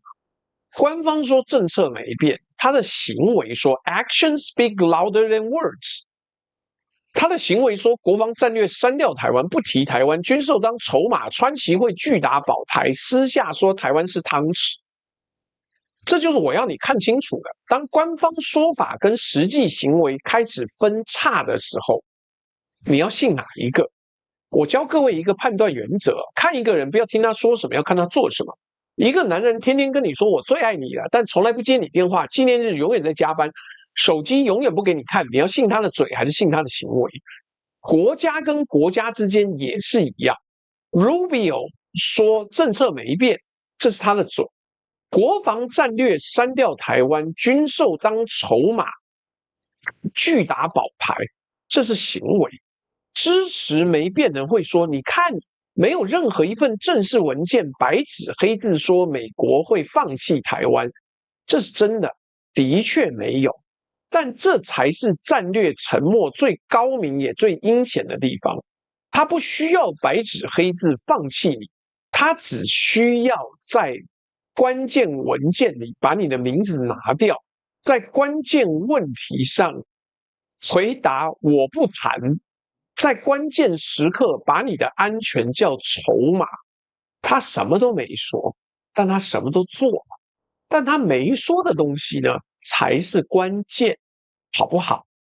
来，所以这一章的结论是，官方政策形式上没有改变，这句话是真的。但如果你把形式底下的行为摊开来看，实际的承诺跟清晰度正在一点一点被稀释。真相总是伤人，这个真相是他们不会发一份声明告诉你他要放手，他只会慢慢的、安静的把手松开。等你发现的时候，你已经在往下坠了。所以今日的直播呢，已经快要结束了。各位，麻烦的地方就在这里啊！来，先看看我们提出来的分析。台湾不是没有路，不是没有选择，我们有3个选择，但问题就是你是不是能够付得起这3个选择？那很抱歉，看起来恐怕都付不起。这3个地方写得很清楚，对不对？来，继续往下走。我们到这边事情已经讲得很清楚了。我们把今天的4层分析呢，最后收拢一次，让你看。第一层是 Hexas， 他在报纸上写，军队撑起美国的繁荣要1.5兆，但他保护得了美元利率贸易，就是保护不了那81英里外做着全世界9成先进晶片的岛。他隔天就开了876亿的伊朗账单，他8年没有通过审计，他的漂亮排比是说给国会听的。第二层呢 ，Elon Musk 在密室里面开会之后吓到挫赛呀，说台湾一段经济崩溃，但他不是关心台湾，他是依赖台湾又怕台湾。所以他一边喊要有人在战区外盖厂，一边自己就盖了一个在德州的 TerraFab。他的焦虑是说给自己听的，然后他用行动撤退。第3层呢是川普，他私下说台湾是一根汤匙，是地图上找不到的小岛。他公开说我不谈会不会保台，说军售是筹码，说我不想要飞9500英里打仗。昨天他还夸台积电要加倍盖厂，然后说台湾现在什么都没有，台湾掏了1650亿，在他嘴里还是什么都没有。第4是我们自己，当美国把台湾当供应商、当筹码、当汤匙的时候，我们的执政党、我们的政治高层在密室里竟然动了掀桌的念头啊！大不了断你晶片，拖全世界一起完蛋。可是这群人对川普连句硬话都不敢说，一边被当筹码，还一边加码付钱，对强者软，对弱者狠。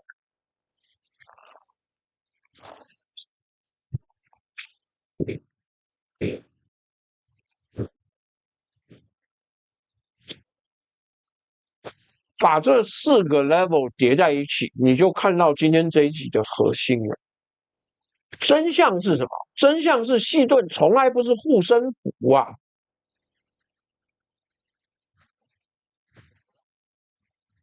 它是一场交易。台湾一直以为我这么重要，重要到美国不保护我，中国不敢打我。但是这一集的4个分析告诉你，买方要的从来只是细，不是盾。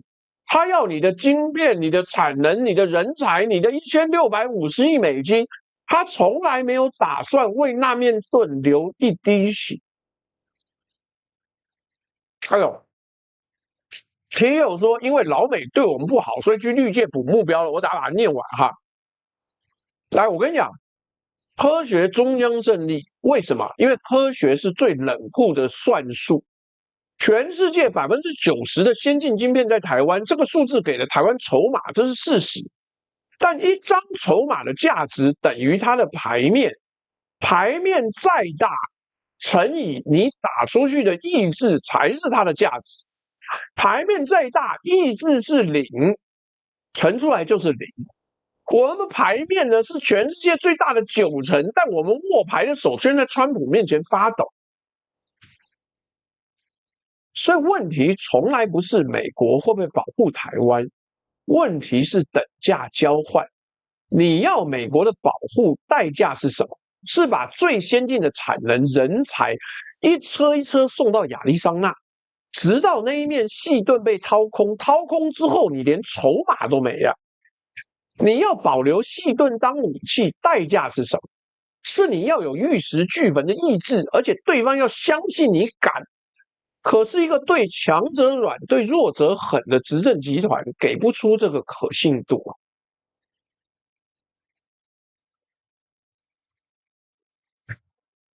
你要先捉鱼死网破，代价是什么？是2300万人跟全世界一起回到石器时代，而且先捉之前，你得先敢对那个拿着汤匙人瞪眼。他不敢啊，3条路每一条都要付出你付不起或是你不敢付的代价，这就是等价交换最残忍的地方。没有一条路是免费的，也没有一条路是舒服的。华府的川普辩护者说，川普复兴的雷根以实力求和平的信条，经济学人只有回一句话，他说这是对雷根的羞辱，因为其他国家从川普身上闻到的不是实力，是软弱。我要在这边再替雷根补一刀。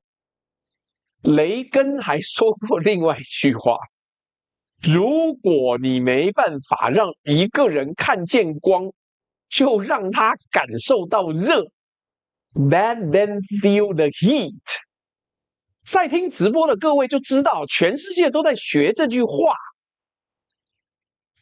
都在找自己的 choking point， 都在找自己能够威胁到最强敌人的致命点，北斗七星死点，点点点点点点点，都想让川普感受到热度。而台湾明明手上握着全世界最烫的那块煤，那9成的先进晶片，却是全世界最不敢，也最没有资格让任何人感受热度的地方。我们上次连制裁南非都他妈缩手啊，因为我们忘了，好像是外交部直接呛说，干，我们要制裁南非。南非说好啊，我是世界上最大的贵金属生产国，你敢制裁我晶片，一年才不过900万美金，但我就断供你贵金属，你的白金、你的黄金、你的银，通通都没有，看你怎么办。今天是7月2号了，再过2天，美国要过国庆了，庆祝它250年的独立与强大。在庆祝声的另外一边，有一座岛还在为我到底是盟友还是一根汤匙这个问题自己骗自己。细盾的价码今晚已经标出来，而付这个价的才不是密室里面设想掀桌那些幻想者，是你，是我，是这座岛上2300万个没有被问过意见的人。没有人会来拯救这面盾，因为从头到尾他们要的只是盾上那块细。而这就是今天这一集这么无奈没有办法的真相。真正受到压力的人呢，没有办法决定，而真正决定的人没有大脑。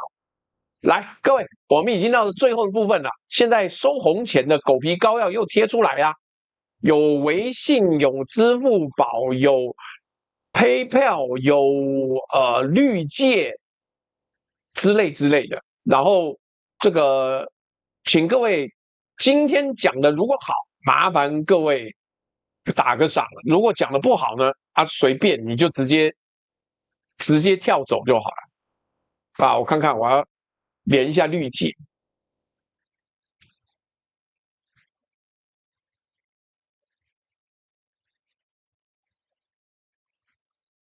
所以各位怎么样？今天的内容你觉得如何呢？还没到投票时间哦，该抖内的赶快抖内，好不好？今天还要麻烦 T2老人家直接补足所有的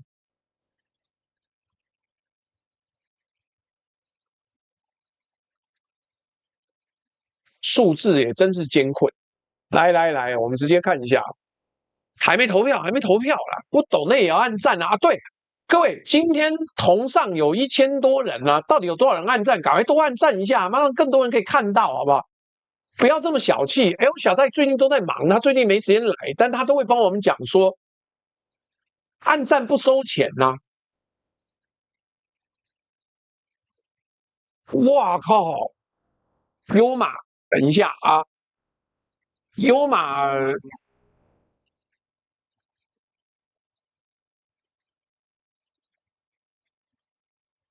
优马希望我好好保重身体。这个好，谢谢 T.O， 果然补足了。然后这个优马也希望将来有一天我们在茫茫人海中可以互相遇到。这个绿界的网友抖了一个大的，那好，没问题，就答应大家7月4号呢，我们就做一期探讨美国的国运跟未来。那我等一下再做功课，因为你过了我才要想办法，而且最近要趁能够用 Fable 5.0的时候赶快用，不然之后又要被封。来，谢谢 J 送的红牌。听到人说，现在台湾花心思读书的 YouTuber 只剩老朱了，不是这样子的，因为人缘特别不好，所以就只剩我在读书了。也不是我特别厉害，而是他没事干就读书啊。各位，我还是强力推荐啊，多读书对你绝对好，好不好？这2本书都真的很不错。然后还有什么马克思主义在美国，还有这个小说，我觉得都很赞。好了，我最后大家赶快投票。今天你觉得内容讲得好，写的也好的话，请按1。你觉得今天的内容这个写得好但讲得不好的，请按2。你觉得今天的内容讲得不好，这个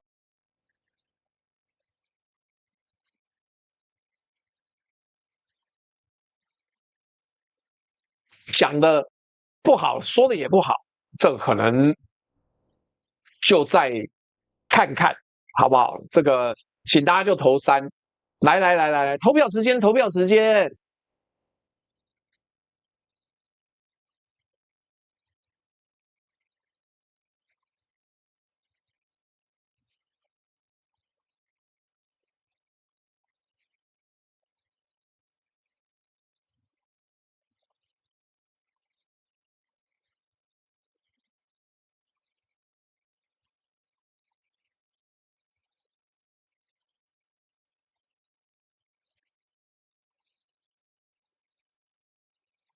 投票时间，我看看有没有人懂内呢？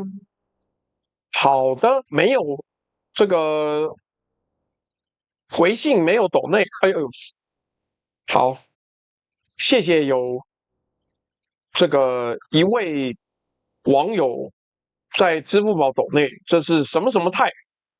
他没有留言，他说小小抖一抖。好啦，那今天我们这样子也算是蛮开心的，聊了一个我很认真做题目的东西。我最后只有一件事情是，我要把那个投票结束，而且跟大家说一下。还有网友说投2你会不会骂？不会了，还好。580赞而已哦，干你们太小气了吧！赶快多按一点，好歹破600吧。妈，真是很丢人。好，来这个，诶，投票结束了，怎么不见了？哈，今天的投票是川普到底为什么那么爱比喻台湾？你觉得以下哪个比喻最适合台湾？A 一个什么地方41%，35%投给一个奇异笔尖，13%人投给一根汤匙。因为这个新比喻你不知道，对不对？11%说川普的心头肉，川普根本没有心头肉哦。Sylvia 呛说抖到绿界，你刚又追上来抖哦，可以啊，可以啊，没有这个。其实刚刚已经达标了，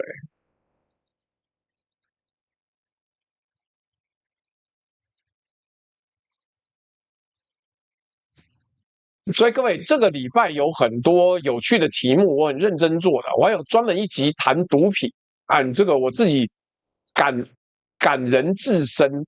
哈，支持朱大说我们可能要了解，到底可以移民去哪呀？诶诶，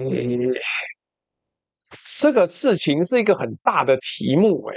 如果有人要抖$200的话，也许我可以做，但题目有点大。所以我要叫你再想一想，如果你真的要听这个题目，你再补个1倍就好了。其实没有。Alice 用说，但没有做，其他都爱你啊，也不是这样子。Alice 用是上次我们直播不，上次我们去网剧的时候遇到一个，据说是算命小仙女。谁不要呛说我成功了？风兴说是不是该移民到中国或新加坡了？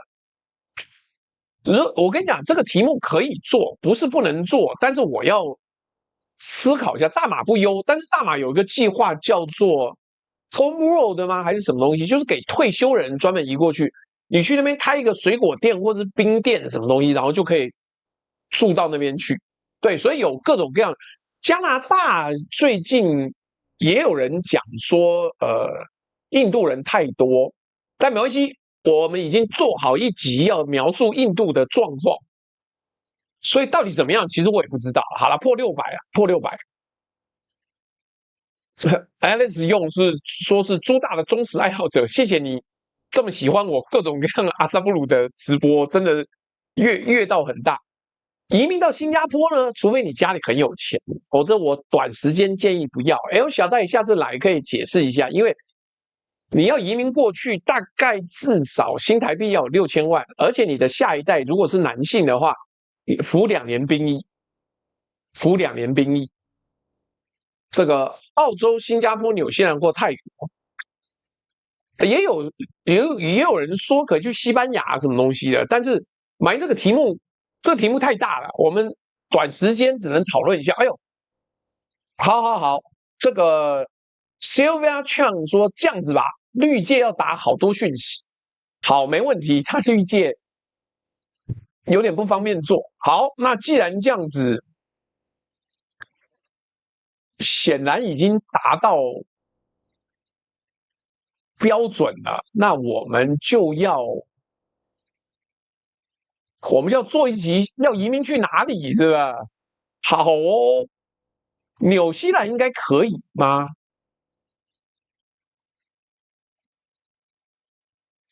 我不知道啊，也许要问一下 Summer 吧。老高不就移民新加坡了？但老高现在状况怎么样？不一定很好哦。L 小戴在是不是？好了，L 小戴，我到时候这个我再跟你问问看好了，因为有网友已经 Sylvia Chang 已经抖内过了，这个题目可以做，就是到底我们在台湾的人可以移民到哪边去？L 小戴说乐意回答任何问题。呵呵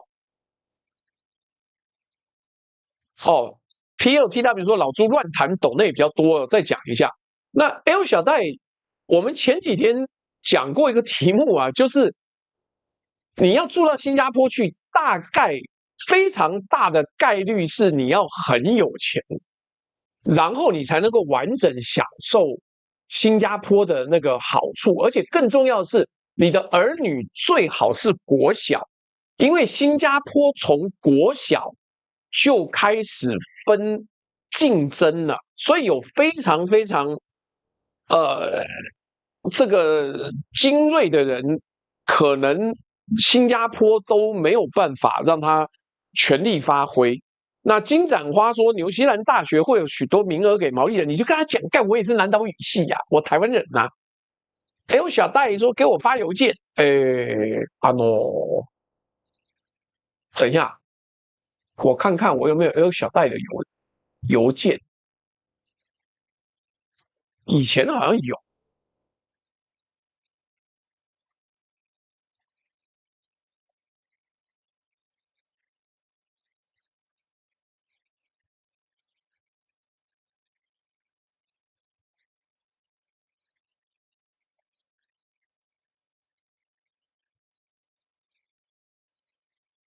嘿，现在一时间找不到了。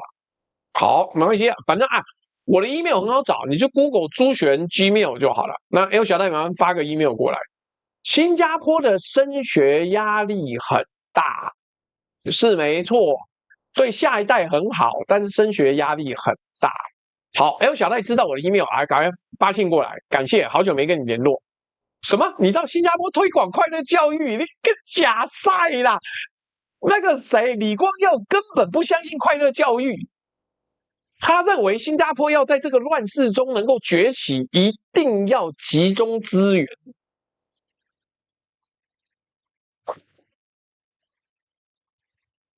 我跟你讲，我有认识我亲戚啊，因为几十年没有联络。他说他原先在德州做晶片、晶圆业，然后现在回台湾来休息，因为已经财富自由了。可是他打算让小孩在台湾读到国中，然后到对岸去。他说这样是最好享受教育红利的一个方法。这个我要再研究一下。对啊，L 小戴说的没错，在新加坡学习不是一个问题，问题是你要出类拔萃呀。你在新加坡如果有真的表现很好的话，你的资源拿不完，你知道吗？15年前我去新加坡的时候啊，我们那个时候是做一个投资的那个一个 forum。新加坡政府那个时候很努力的带我们见了很多人啊。那个 Alice 用说什么时候有见面会？应该是7月或8月。好啊，但我把这个讲完。我印象很深刻啊。一个跟我年纪差不多大了，大概就27、30，最多35的一个年轻人，是类似新加坡国科会的主委。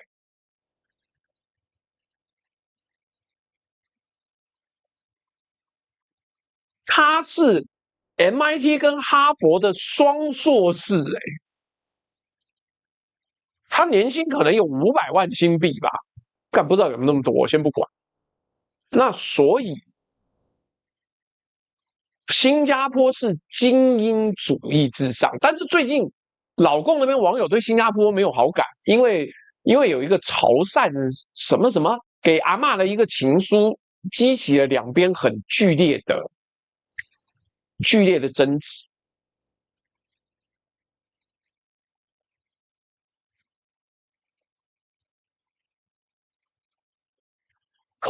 这个他收 Garo 5806说，疫情的时候，很多大陆人为了孩子教育选泰国，以为是快乐教育读国际学校，结果又贵又不稳定，老师换来换去，泰国就躺平啊！你期待在泰国变成精英哦？干这个很难吧？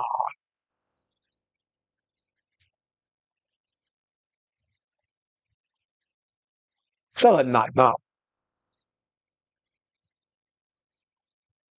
所以那个谁，L 小戴说，台湾小孩在新加坡其实适应的很好，而且 L 小戴你现在打英文哦，那个 YouTube 会自动把它翻成中文的，所以我在点他的留言才会看到他的原文。所以重点就是你要带小孩去对岸享受教育红利的话，你自己要想清楚。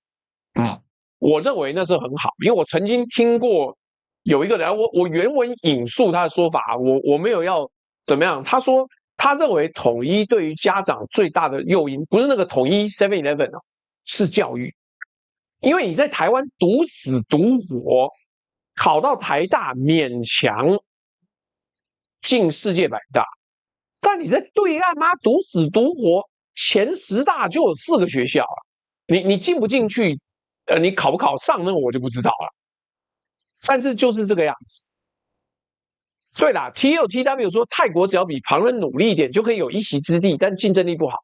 这个又有另外一个说法，我们大家都认识的某油，就最近他的那个2审还一直走不完的某油呢，他在泰国有投资，他说在那边呢，他看到很多工作可以改变下一代的一个期待，就从缅甸跑来的黑工啊，在那边做死做活，只要能够有手机玩有网络就很开心。为什么？因为他要让他合法移民的弟弟能够在泰国成长茁壮。所以好了，今天先讲到这里啊，不然又有人说我在那边水那个题目。好，我已经收到了 Sylvia Chang 的这个内容，他给题目比较广泛，所以我就可以直接开始研究了。那最近手上还有一个网友叫我研究 那个 Ronaldo 是不是 C 罗，但他后来没有抖内给我，所以不知道。鬼话桃符说的很大，说清华北大的学生之间的差异比人跟狗的差异还大。这个我不敢否认，但是是真的很厉害。L 小戴说，我们的政策是确保新加坡有70%的人口管理，政府给华裔大量的帮助，确保年轻的华裔留在这边。就是各种。好啊，今天先不要多讲了。那这个有我 email 的人，如果要定制题目或者是要提供意见，反正就写信过来，好不好？那先跟各位要说，没关系啊，我不然每天都在研究议题，没有什么不行的。好啦，各位，今日的直播就到这边告一段落啦，跟各位说拜拜，拜拜，拜拜。